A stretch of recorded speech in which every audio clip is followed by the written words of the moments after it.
Wizards Channel.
Welcome to the Island of Waving Hearts, San Antonio.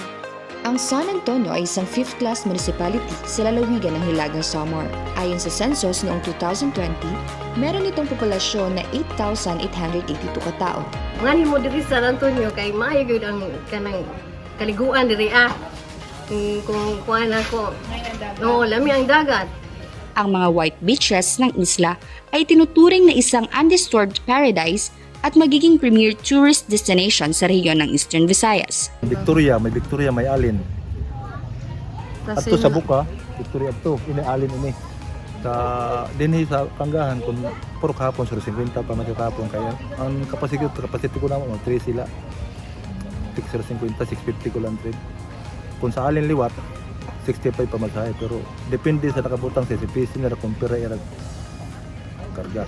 Ira pagkadidini ma'am pag-abot dito amo ito ginsilingan sila nga pwede bang kumadi ka mo sa ito kaya maupay dito nga pariguan kaya ganda na bibiling nila sa mga pagkadidiri bibiling nila ang mga white sand kuno white sand nakita man nila white sand dito.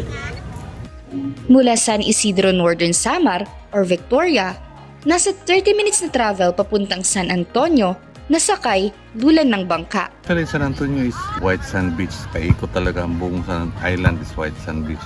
Parang hindi namin ramdam masyado yung gulo o yung takot compared sa mainland, lalo na yung mga inland municipalities.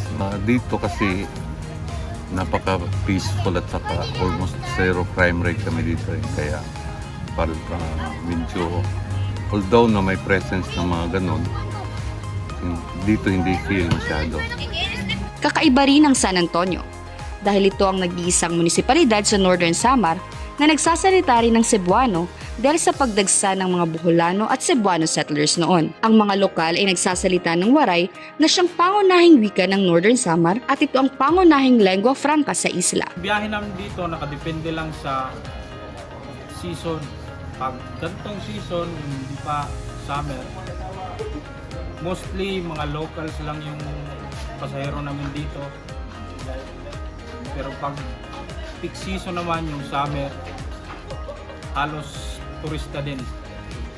Mostly weekend pupunta yung turista.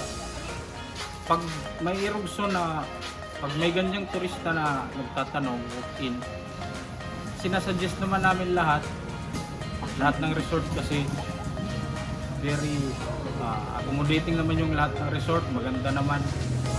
Ang pananatili sa isla ay pinakamainam para sa pamilya at barkada getaway. Maraming mga bagay na dapat gawin upang hindi ka magsawa. Pananatili sa buhangin na may tanawin ng karagatan lamang ay kasaya-saya. Dagdag pa, maaari kang manatili sa iyong cottage, subukan ng kanilang floating cottage o gumawa ng ilang mga kapanapanabik na aktibidad. Maaari mo ring tangkilikin ng paglangoy, snorkeling, jet skiing, kayaking o umarkila ng motorsiklo o bisikleta at maglibot sa isla. Pag walang terorista, siguradong may turista. Kaya ano pang hinihintay ninyo? Punta na ng San Antonio.